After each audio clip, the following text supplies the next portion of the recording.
성도님들 안녕하십니까? 오늘 함께 묵상할 말씀은 룻기 2장입니다.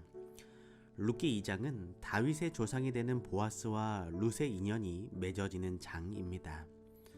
모압에서 돌아온 나오미와 룻은 당장 끼니를 걱정할 처지가 되었습니다.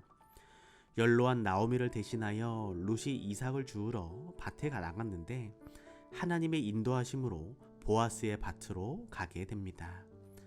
하나님을 믿는 사람들은 우연처럼 보이는 일들도 하나님의 섭리가 있었음을 나중에 알게 됩니다. 나오미를 따라온 그 이방 여인이 자기 밭에서 일하고 있다는 것을 알게 된 보아스는 룻의 신앙과 효심을 기특하게 여겨 그에게 호의를 베풀며 이삭을 넉넉히 주울 수 있도록 배려해 줍니다. 이 일을 알게 된 나오미는 며느리 룻에게 가정을 만들어 주기로 결심하게 됩니다. 룻기 2장 1절에서 3절입니다. 나오미의 남편 엘리멜렉의 친족 중 유력한 자가 있으니 이름은 보아스더라. 모압 여인 룻이 나오미에게 이르되 나로 밭에 가게 하소서. 내가 네게 은혜를 입으면 그를 따라서 이삭을 주겠나이다. 나오미가 그에게 이르되 내 따라 갈지어다 하매 룻이 가서 베는 자를 따라 밭에서 이삭을 줍는데 우연히 엘리멜렉의 친족 보아스에게 속한 밭에 이르렀더라. 룻기 2장은 보아스와 룻의 인연이 맺어지는 장입니다. 신앙 깊은 룻의 행복을 위해 하나님께서 중매하시는 장면이라고 볼 수 있습니다.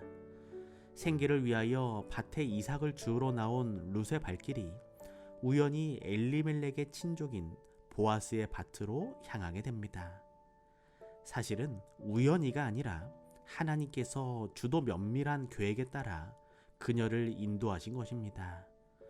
보아스는 베들레헴 성읍에서 상당한 부와 영향력을 가진 유력한 사람이었던 것 같습니다. 그는 여리고 성에서 구원받은 라합의 아들이거나 혹은 그 후손일 것입니다. 만일 보아스가 라합의 친아들이라면 룻 이야기는 사사시대의 초기에 일어난 일이 됩니다.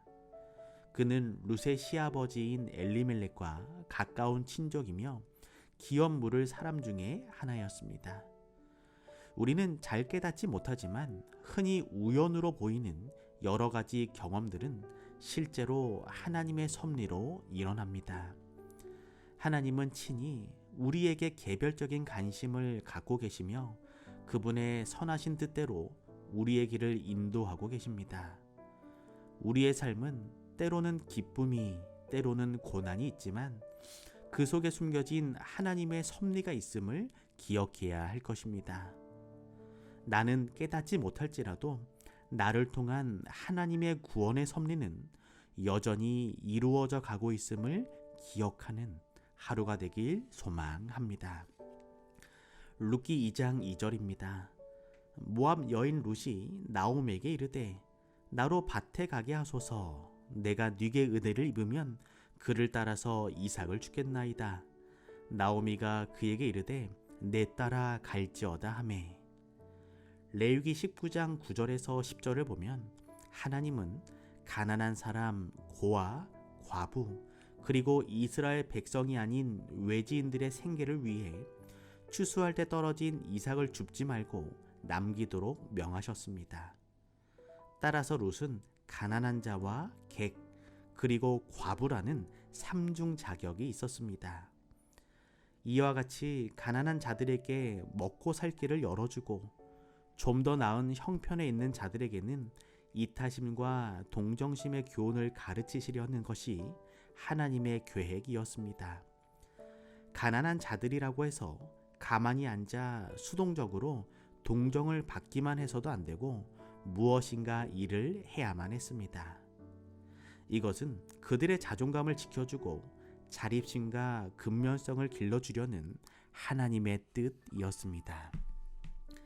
룻기 2장 15절에서 16절입니다.